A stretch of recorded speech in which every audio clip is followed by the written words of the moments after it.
Halo, buat teman-teman semuanya, penonton setia di channel YouTube Abidi. Apa kabarnya buat kalian semuanya di hari ini yang cerah? Semoga secerah hati para penonton setia di channel YouTube Abidi. Semoga kalian juga selalu diberikan kesehatan, karena kesehatan itu adalah kunci kita untuk beraktivitas ya teman-teman. Sangat berharga. Teman-teman, eh, sambil santai, saya hanya ingin menceritakan eh, pada saat saya terkena yang namanya penyakit anxiety, panic attack psikosomatik ini. Karena ada kawan-kawan atau teman-teman saya yang minta request ulang tentang pengalaman pada saat di periode pertama terserang penyakit ini. Memang saya sudah pernah di-upload ya di video-video sebelumnya, tapi mungkin ini yang melihat baru atau baru bergabung di channel kami, di channel saya, nggak apa-apa lah gitu. Kita intinya berbagi pengalaman buat teman-teman semuanya. Barangkali bisa buat motivasi, barangkali bisa buat arahan dan petunjuk teman-teman tentang metode penyembuhan ataupun tentang gejala-gejala yang dirasakan bagi penderita penyakit ini, teman-teman. Seperti biasa teman-teman ya, jangan lupa tonton terus video saya ini sampai selesai sampai habis, jangan di-skip biar teman-teman tidak gagal paham, biar teman-teman bisa mengetahui kisah perjalanan saya selama menderita penyakit ini. Itu teman-teman. Klik subscribe-nya ya teman-teman yang berwarna merah di pojok kanan bawah. Itu gratis teman-teman, tidak dipungut biaya. Dan juga sebagai motivasi saya agar saya bisa selalu rutin mengupload video-video tentang pengalaman saya. Barangkali bisa bermanfaat buat teman-teman semua, khususnya yang sedang mengalami gangguan penyakit ini. Dan semoga kalian cepat sembuh, diberikan kesembuhan oleh Allah yang Maha Kuasa. Amin ya Rabbal Alamin. Jadi gini teman-teman ya, hanya flashback aja sebenarnya udah diceritakan di video sebelumnya. Jadi pada saat awal-awal saya terkena yang namanya penyakit ini, itu awalnya itu teman-teman yaitu double. Jadi pertama saat itu saya sedang pola makan. Pola makan itu saya jorok teman-teman. Kalau kerja itu saya jujur makan tuh hanya paginya aja sama malam. Malam pun itu pokoknya saya gaya hidupnya jelek lah gitu. Pertama saya itu kalau makan nih pagi teman-teman ya, siang itu saya nggak makan. Nggak, paling ngemil kadang-kadang. Cemilan aja, cemilan kayak kerupuk, terus yang pedas-pedas gitu, makaroni gitu teman-temannya. Ah, kalau misalkan saya masih ngerasa lapar, saya makan mie atau bakso. Itu teman-teman, dulu pada saat masih saya sehat. Dan saya makan minum itu yang dari toko pemanis buatan itu sehari itu bisa 3 botol sampai 5 botol, teman-teman. Betul. Itu kalau nggak minum itu saya beli di Alfamart, Indomaret ya teman-teman atau di toko-toko itu, kalau nggak minum eh, apa namanya teh tersebut yang dingin, itu kayaknya gimana badan tuh teman-teman. Memang sudah diperingatkan berkali-kali oleh teman-teman saya, oleh keluarga saya, jangan keseringan minum pemanis buatan gitu. Tapi yang namanya juga saya masih bandel ya pada saat itu teman-teman. Saya rutin itu bertahun-tahun, mungkin 5 tahun, 4 tahun saya teman-teman minum minuman kayak gitu tuh teman-teman ya. Pola makan pun saya jorok teman-teman gitu. Nah di situ. Nah mungkin anti klimaknya dari stres juga. Pada saat saya itu saya ada suatu permasalahan di pekerjaan dan di keluarga gitu. Nah, mungkin di situ teman-teman. Eh, akhirnya lingkaran setan ini ketemu, nyatu gitu. Mereka menyerang saya gitu, bersatu untuk menyerang saya. Muncullah yang namanya serangan panik teman-teman. Itu. Yang saya pernah cerita kena serangan panik di lampu merah itu teman-teman ya. Sampai saya mau mati, mau meninggal, mau pingsan itu teman-teman ya. Jadi setelah saya telaah itu, ya pertama itu dari pola makan yang saya jorok tadi bilang, yang kedua laginya kebetulan saya lagi ada persoalan di kerjaan dan di keluarga gitu. Mungkin anti klimaknya di situ teman-teman. Bom waktu itu sebenarnya. Kenalah. Akhirnya serangan panik muncul itu teman-teman ya. Nah, disitulah muncul awalnya saya terkena gejala yang namanya panic attack, anxiety. psikosomatis, baik yang diakibatkan oleh asam lambung ataupun karena stres, teman-teman. Jadi dua hal ini, asam lambung ini sama stres ini bekerja sama untuk menyerang saya, teman-teman. Itu. Akhirnya jadilah saya KO, terkena yang namanya anxiety panic attack psikosomatik, teman-teman. Setelah itu akhirnya ya saya keluar masuk rumah sakit hampir 5 kali, teman-teman. Bolak-balik IGD, 2 bulan sekali, 2 bulan setengah sekali saya dirawat masuk IGD gitu. Sampai dokter sendiri itu bosen untuk melihat dilalanya saya dirawat itu di ruangan yang sama ya teman-temannya, di opname di rumah sakit tersebut dan diatasi oleh dokter dan perawat yang sama gitu. Sampai pada akhirnya dokter dan perawat bilangnya gini, Bapak udah sehat. Bapak boleh pulang, kasihan yang nunggunya, Pak. Gitu. Bukan kasihan yang sakitnya. Si dokter sama perawat bilang, kasihan yang menunggunya. Jadi iya ya, apa sih gitu? Gitu. Setiap kali dokter, perawat, kalau meriksa saya tuh kayak enteng mendiagnosa penyakit saya itu, teman-teman. Tapi bagi saya beratnya luar biasa, teman-teman. Seakan-akan saya itu mengangkat beban yang ribuan ton. Tapi bagi mereka-mereka ya, lihat saya itu biasa-biasa saja. Sampai 5 kali saya, teman-teman, dirawat di rumah sakit itu akibat penyakit itu dengan diagnosa yang berbeda-beda gitu. Tapi pada akhirnya karena saya kemarin itu tensinya tinggi, jadi yang masih rutin itu kadang-kadang itu berobat itu ke psikiater dan apa ke dokter saraf begitu, teman-teman ya. Amit-amit untuk menyiasati karena fatal untuk penyakit yang namanya serangan panik ini, terutama untuk masalah menimbulkan hipertensi, teman-teman. Karena hipertensi itu membahayakan sekali, bisa dalam hitungan detik atau menit. Kalau kita udah naik, gitu, tekanan darah kita, itu dua resikonya. Stroke, yang kedua lagi pembuluh darah pecah, dan dead, meninggal, teman-teman. Itu, makanya saya di situ yang selalu antisipasi. Nah, untuk masalah pengobatan hipertensi. Untuk masalah kecemasannya, sewaktu-waktu saya berobat ke dokter psikiater. Kecemasan, kepanikan, mental, pikiran, saya berobatnya ke dokter spesialis psikiater. Karena penyakit ini, teman-teman, dokter bilang tidak bisa sembuh total. Karena banyak faktor yang sudah saya sebutkan kemarin-kemarin itu, bisa dari genetik atau keturunan, bisa dari karakter aslinya dia seperti itu, gitu teman-teman ya. Yang melankolis, baperan itu akhirnya menimbulkan ya kecemasan, kepanikan, itu teman-teman.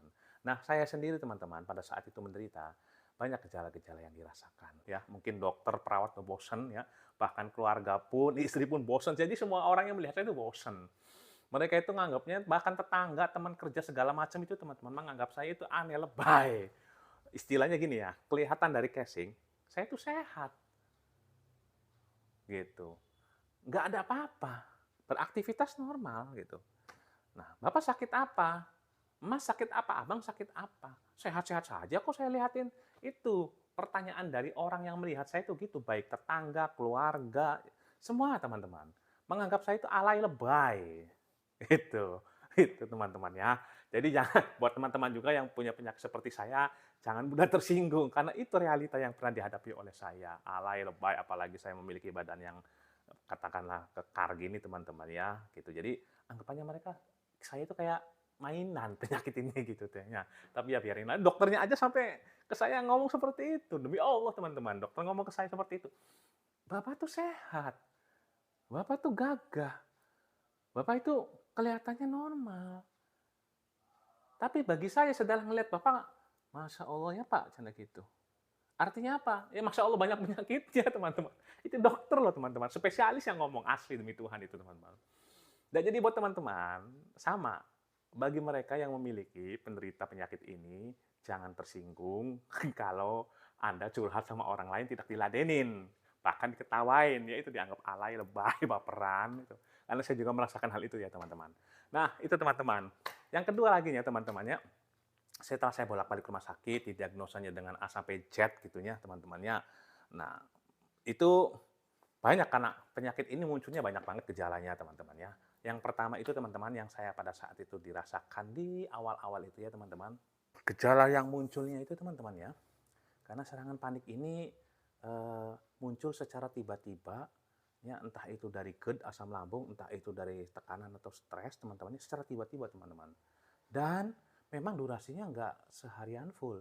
Jadi penyakit ini hanya beberapa menit, beberapa jam, hilang. Nanti comeback again, kembali lagi. Nanti hilang lagi. Jadi kayak gitu saja, teman-teman. Penyakit ini datang, keluar, datang, keluar. Jadi nggak seharian, misalkan nongkrong, misalkan saya pengen keringet dingin, seharian keringet dingin. Enggak. Jadi masuk, misalkan datang penyakit itu, hanya beberapa menit, beberapa jam, nanti hilang lagi. Nanti masuk lagi diganti dengan yang penyakit yang lain. Kayak gitu, teman-teman. Keluar masuk penyakit, memang durasinya nggak seharian. Tapi silih berganti penyakit yang masuk dalam satu hari itu, teman-teman. Nah, gejala-gejala yang saya dulu pernah saya rasakan itu, teman-teman, yang pertama itu badan, jantung dulu ya. Jantung itu berdetak kencang, teman-teman. Seakan-akan saya itu kayak mau lepas, mau copot jantung itu. Deg, deg, deg, deg, deg, kencang lah tekanan jantung itu, teman-teman ya, gitu. Saya panik gitu. Ya itulah makanya saya dibawa lagi ke rumah sakit. Akhirnya di EKG sama dokter spesialis penyakit jantung. Hasilnya alhamdulillah normal, teman-teman. Sudah, teman-teman ya. Nah, terus muncul lagi yang namanya di sini keringat dingin, teman-teman ya.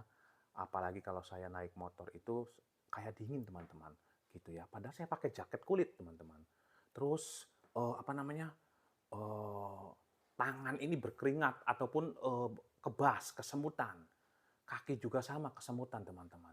Padahal saya pakai sepatu pantopel kerja, pakai sarung tangan, teman-teman, karena saya menyadari bahwa saya sedang menderita penyakit ini. Tapi tetap, teman-teman, tangan itu kebas, kesemutan, sama telapak kaki, teman-teman.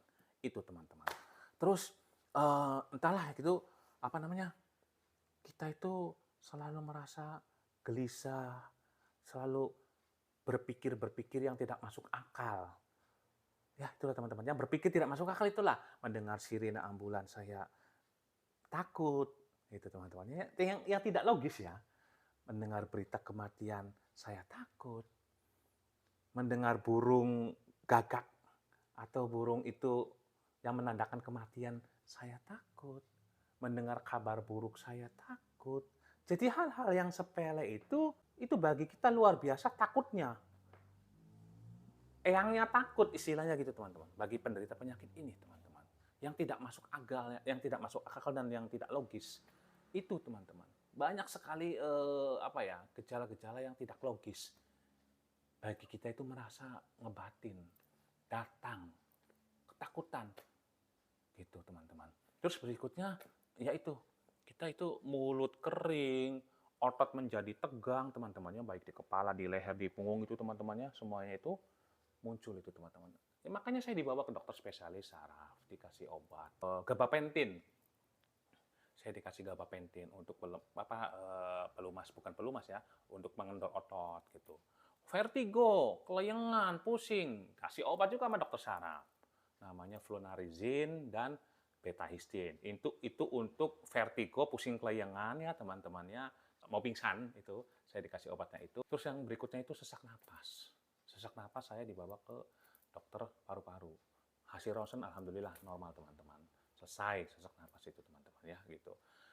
Nah, itu terus muncul lagi nyeri kram perut dada di sini ya, teman-teman, celkit-celkit di perut di sini tengah, pegah, bersendawa. Jadi kalau kita pusing sedikit itu pengen mual, pengen muntah, teman-teman.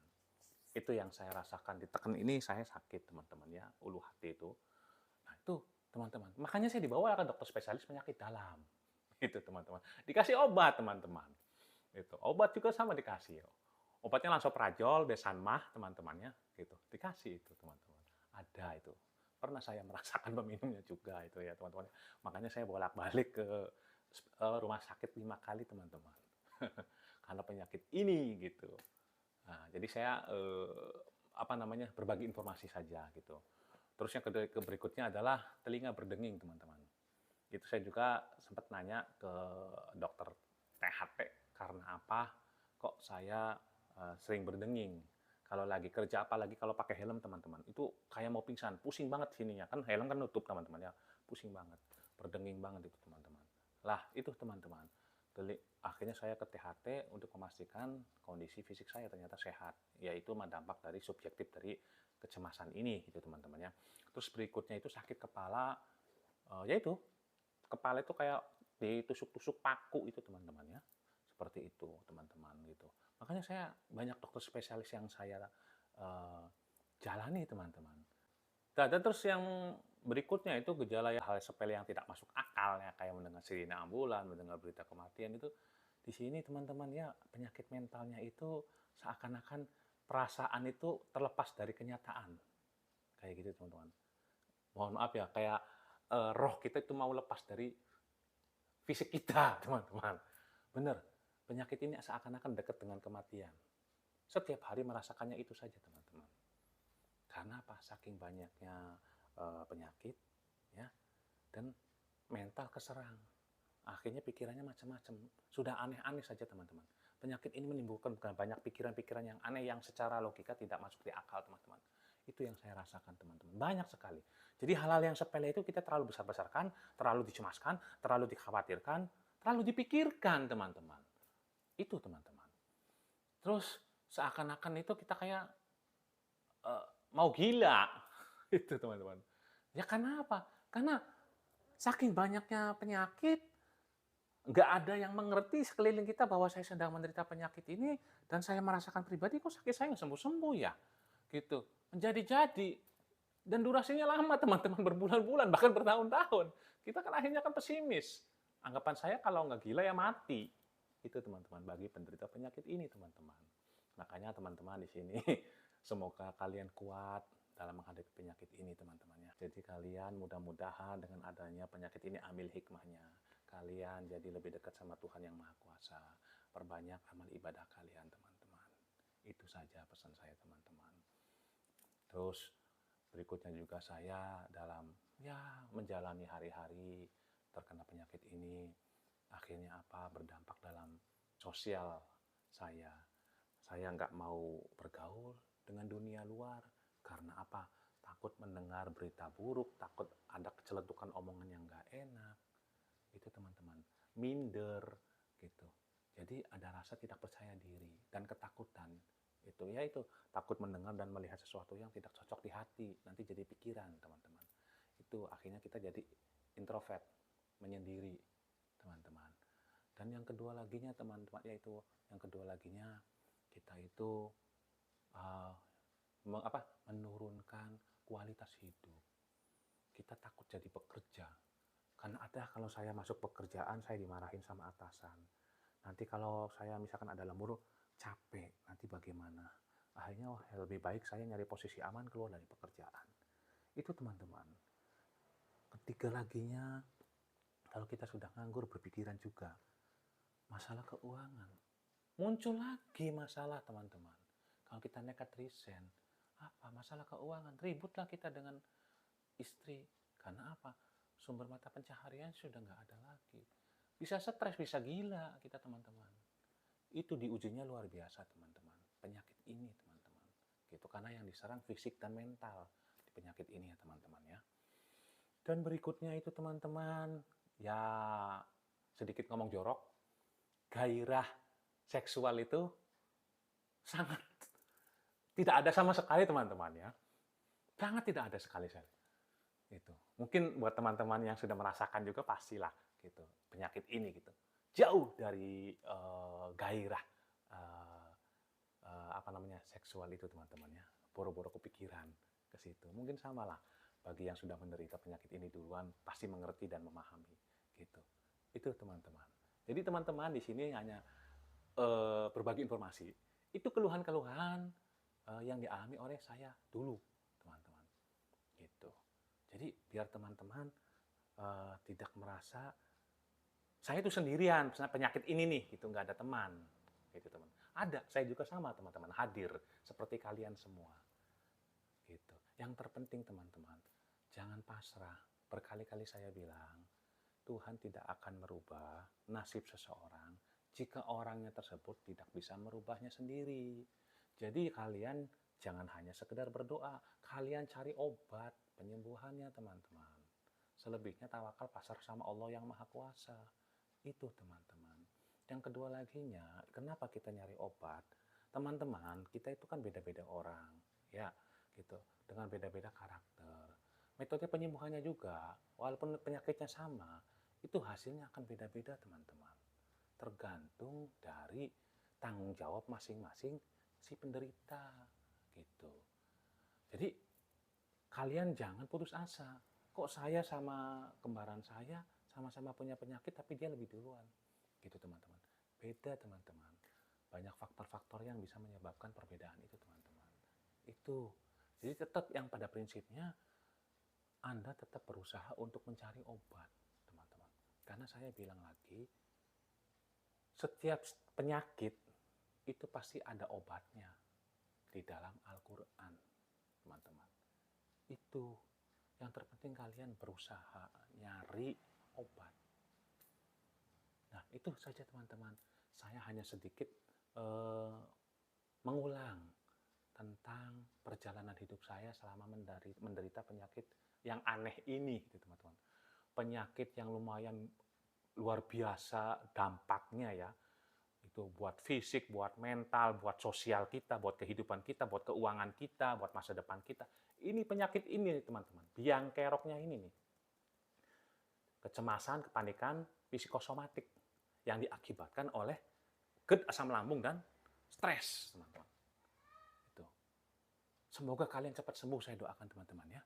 Biar kalian bisa beraktivitas normal, bisa bekerja mencari rezeki kembali buat anak istri kalian semua, buat keluarga kalian semua. Saya doakan Anda sehat, Anda cepat sembuh bagi yang menderitanya, karena sekali lagi penyakit ini kata dokter tidak bisa sembuh total. Akan sewaktu-waktu muncul teman-teman. Tapi nggak apa-apa. Yang menentukan muncul enggaknya kematian, takdir itu, mohon maaf, Sang Pencipta, Tuhan yang Maha Kuasa. Jadi yang terpenting kita sedia payung sebelum hujannya dari kitanya, teman-teman. Urusan itu takdir, teman-teman. Allah yang menentukan itu, teman-teman. Yang penting kita berusaha dulu. Oke, teman-teman, itu saja sedikit pengalaman saya, teman-teman ya. Tolong kalian simak semua video saya ini, tonton sampai habis, biar saya juga tidak mengulang lagi. Tapi ya tidak apa-apa sih gitu. Barangkali kalian-kalian yang baru bergabung dengan saya, melihat channel YouTube saya ini, nggak apa-apa. Silakan kalian yang ingin bertanya, bisa tanya jawab di komen ini ya teman-teman ya. Gitu. Mungkin itu saja teman-teman. Barangkali bisa bermanfaat untuk semua penderita penyakit psikosomatik panik attack anxiety ini. Tetap bersabar, berjuang teman-teman. Selebihnya tawakal sama Tuhan Yang Maha Kuasa. Oke, wabillahi taufiq wal hidayah. Wassalamualaikum warahmatullahi wabarakatuh.